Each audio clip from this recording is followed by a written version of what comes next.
People see theater as a non-professional course and which doesn't have much relevance, more like the fun kind of something. But on the contrary, theater is broader than you think. Theater is not just about acting or having fun. And why do you think many people still believe acting is just pretending? They think it's just we just there to play, there's nothing serious about it. So how do people see you when you introduce yourself as one who studied theater arts?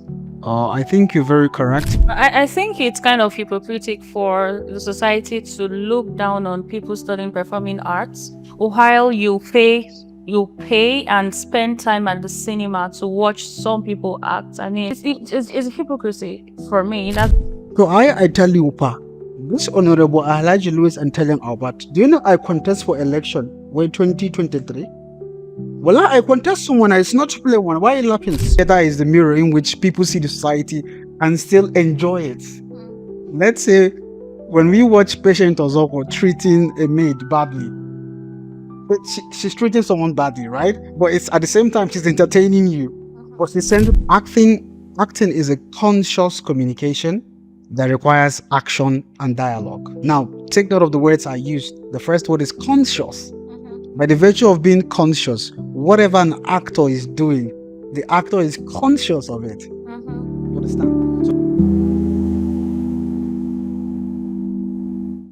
Hello guys, and welcome back to yet another beautiful episode of the Together We Nudge podcast, where we inspire you, educate you, and nudge you towards becoming the best version of yourselves. Today I have an interesting and amazing personality with me in the studio in the person of Ohiri Ugochukwu Louis. Ohiri Ugochukwu Louis is popularly known as Honorable Alhaji Louis, and he is a trained theater and performing arts professional with experience as an actor, director, scriptwriter, voiceover artist, content creator, and event host. He is the marketing manager at Better Prints, where he applies theatrical storytelling and performance principles to branding, communication, and audience engagement. His work sits at the intersection of theater, media, and business, with a focus on using performance skills beyond the stage to influence, educate, and connect effectively.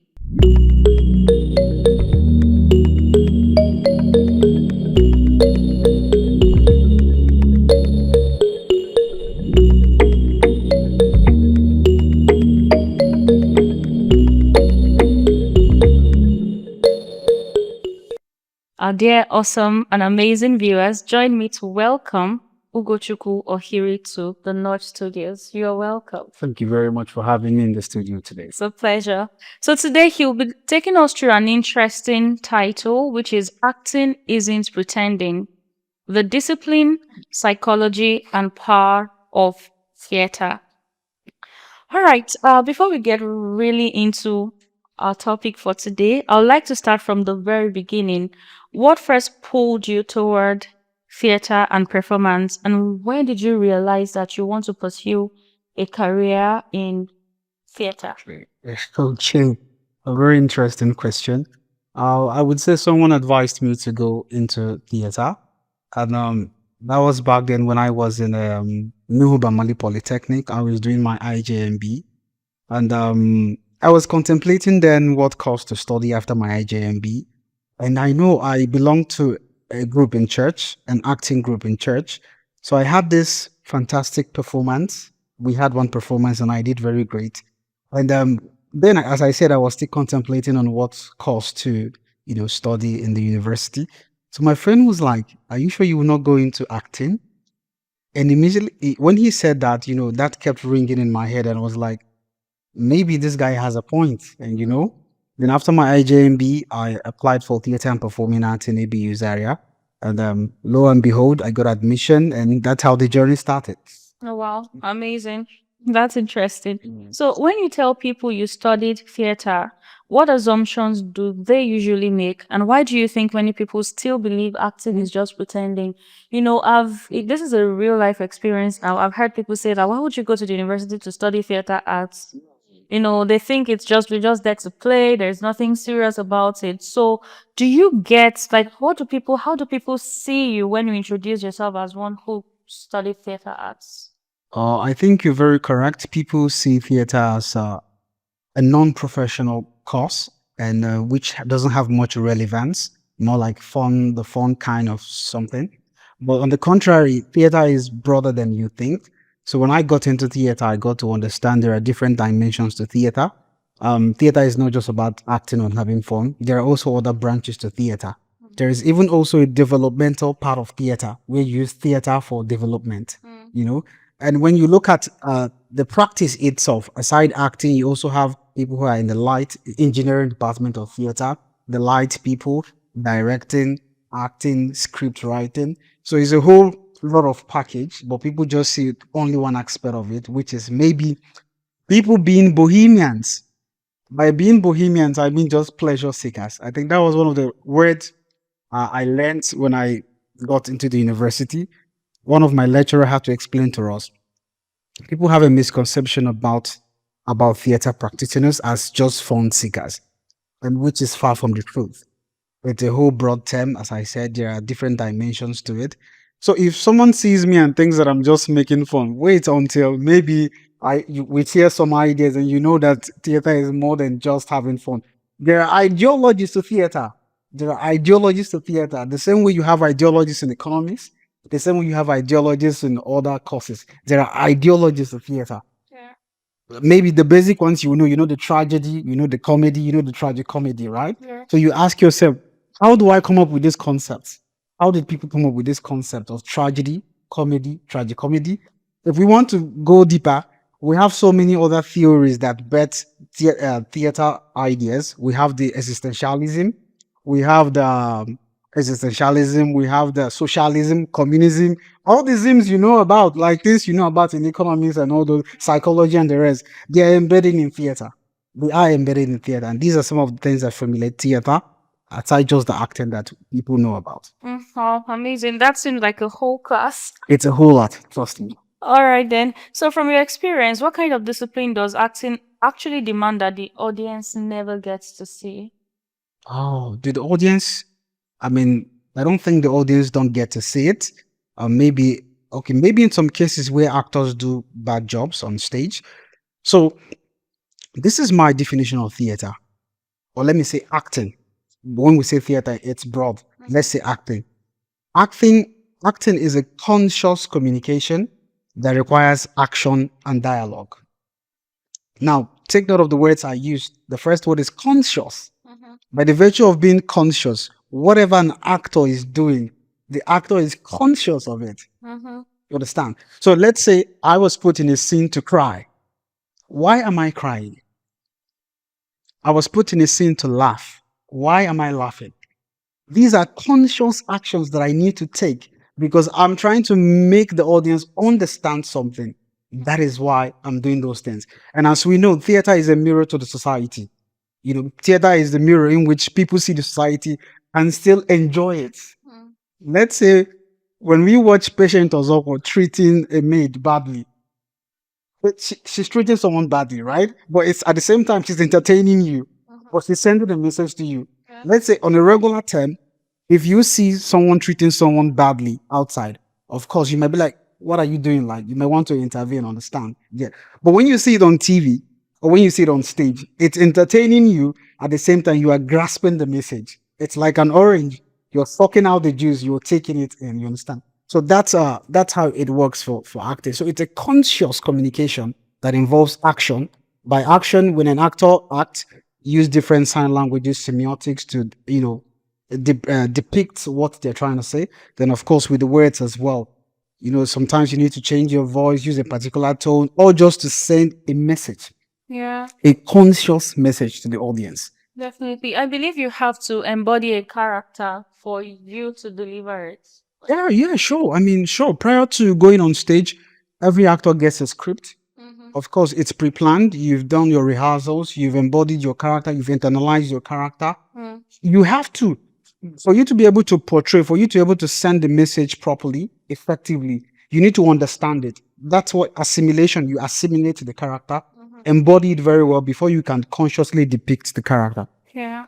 I think it's kind of hypocritical for the society to look down on people studying performing arts while you pay and spend time at the cinema to watch some people act. I mean, I think that's kind of it's hypocrisy for me. That's what I think. Or maybe they just tend to belittle. I mean, they seen actors on stage. I mean, no one needs to tell us that these people are putting in a lot of work.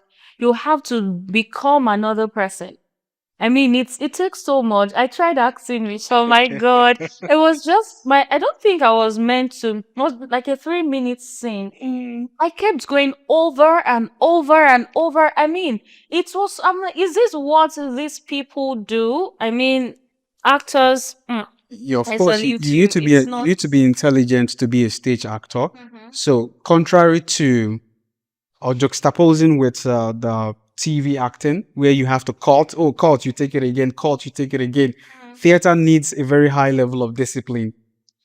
Okay. Oh, I think you're just clarifying me on something now. So acting on TV is different from acting on stage. Yes, it's way different, but it makes it easy if you're a stage actor. When you go to the screen, it makes everything easy for you because That's it. you've understood the assignment properly. You know how to manage your stage.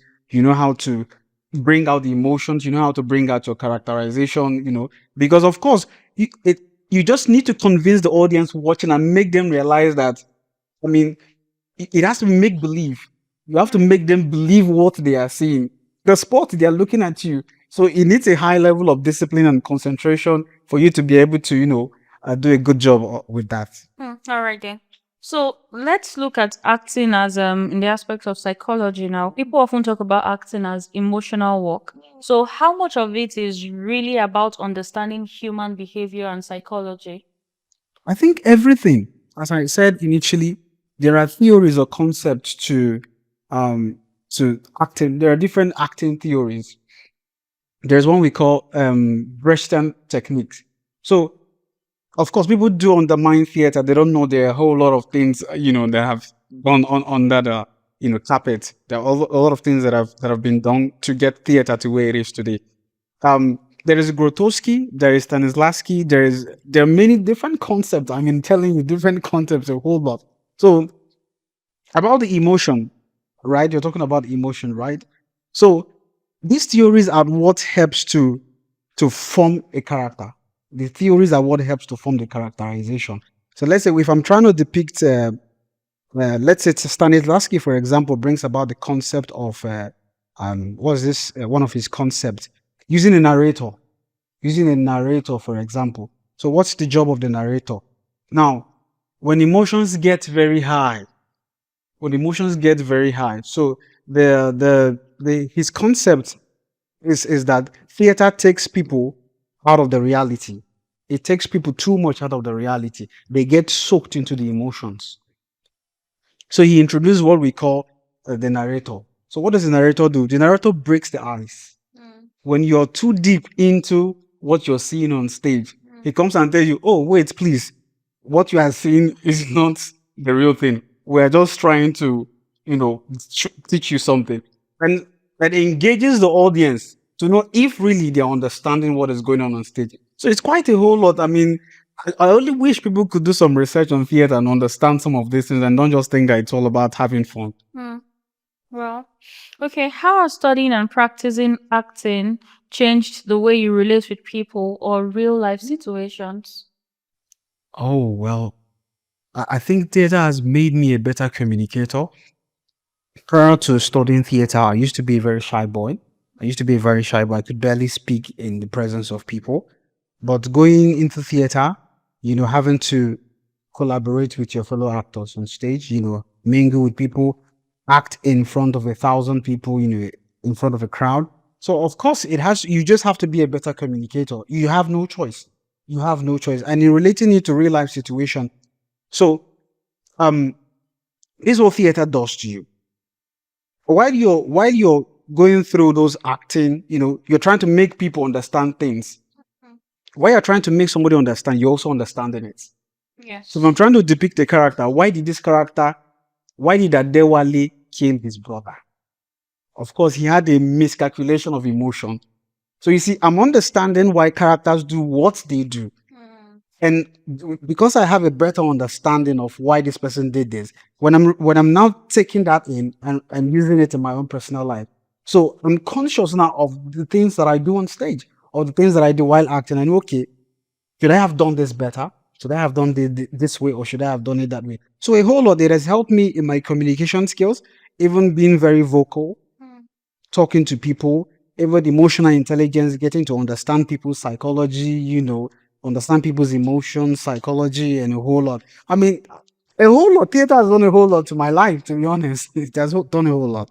Amazing. I was going to ask you, the next question I was going to ask you is how it has built your emotional intelligence, but you already answered. Very well. I mean, even there's also a romantic aspect of theater when you read plays like Romeo and Juliet. You see how people exchange pleasantries when it comes to emotion. So even theater would help you become a good lover. I mean, you know how to love your partner better. So it's a whole lot of things, trust me. Amazing. So you work across content creation, voiceover, event hosting, and marketing. Yes. How do theater principles show up in the work you do outside performance spaces? Oh, okay. So first of all, spontaneity is one of the skills you need as a theater practitioner. And this is what I bring into play when it comes to content creation. So once I have a particular topic, I can quickly build on it. Because of I've been taxed over time to build my sense of creativity. Let's say you're on stage with an actor and the other person forgets his lines. You need spontaneity to be able to fill in that gap and let the audience not find out. So these are some of the skills that theater helps you build. And now lifting that, applying it personally to content creation. So once, let's say, a customer calls me, okay, I need you to help me create a content on this. Once I get the brief, I can quickly come up with things. I already understand, okay, this is what will work, and all that. Then business-wise, where it helps me the most is in terms of marketing. Yes. So that boldness that I've gotten from theater, where I can speak, I can meet people, I can try to convince them, without fright, So maybe playing around with words, being good with words to be able to convince people to, patronize your product. Fantastic. So in today's fast digital world where attention is short, where do you think theater still holds power and relevance? I think it does, but the only thing is that it has advanced. Theater has advanced to a bigger platform, which is the content creation now. It's funny how what people criticized many years ago is now the trend of today. Almost everybody now wants to go into content creation. But this is something that we used to do on stage, where you look at it like, you're just playing, you're wasting your life. That's what everybody now wants to go into. Everybody wants to become a content creator, not realizing where the root is from. Of course, you cannot separate it from theater. That's where it all started, from acting, from stage acting, it's advanced to screen acting, and now social media, where once someone has a phone, they feel like they're actors. They're now born actors. They can show off. So I wouldn't say it has advanced. Yes, maybe the theater industry might be struggling because of the advancement. Everybody has their phones. Nobody wants to go to the theater to watch movies again, live performances. So it's more of, I can just use my phones and, create content, or I can watch through my phone. So the theater industry, the conventional theater industry is struggling. People are no longer interested in watching plays. I mean, have you seen a stage play before? Yes, I have. Can you tell me what stage play you watched? Okay, it was a performance. You said you studied in ABU's. Yes, ABU's area. Yeah, so the theater students in ABU's area, they did this, they used an auditorium. Yes. And then I think it's more like a cultural play. Yes. So you had the king, with lots of music and dialogue, even monologues as well. Yeah. And you could tell how original it was. Yes. The originality of theater remains. Like, you were seeing the people live, not on your screen. You were seeing them. You're watching them. You're seeing them do all the actions. I mean, I think it's more appealing for me. Theater is still more appealing for me. When I still see stage plays, I still feel very excited about it. Seeing people, that realness on how Yes. they portray the characters, it still gives me that goosebumps when I see theater. But Even when they had to freeze, I mean, these guys literally held themselves for close to a minute. I'm like, how the did you do discipline, it? I mean, the Yes, the discipline, discipline. yes, you need to be disciplined. Mm. And talking about the songs, using songs, live songs, and I mean, theater is beautiful. I mean, it's such a beautiful profession. But of course, it's struggling because, I mean, technology is almost taking away everything we have. Unfortunately, technology is taking everything we have. The little joy we used to have, technology is advancing them and making them look, superficial or something like that. But Wow. maybe I don't know if you would take time to watch plays like, let's say, Things Fall Apart, a Things Fall Apart play, or this one, The Gods Are Not to Blame. I mean, when you watch these stage plays, I mean, you have goosebumps, like seeing the actions, the dialogues, and everything. I mean, it's such a beautiful thing to see. You're making me fall in love with theater. You need to fall in love with theater, trust me.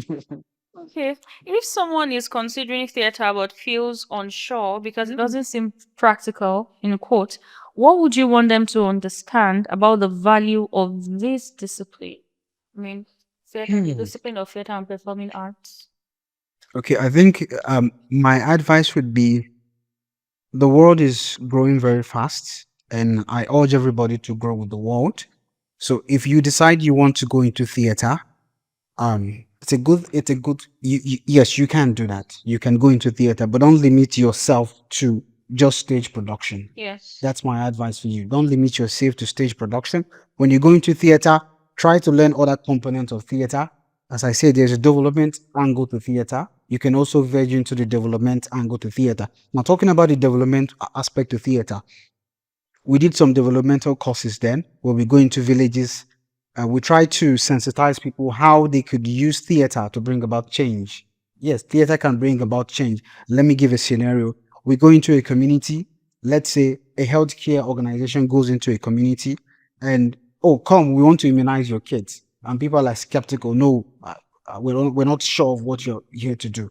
Then let's say if you have theater practitioners there with you, they could start singing, gathering people. The next thing, they could switch up and act a scene. Oh, Mama John Bosco, this your picking, you never immunize them. Oh.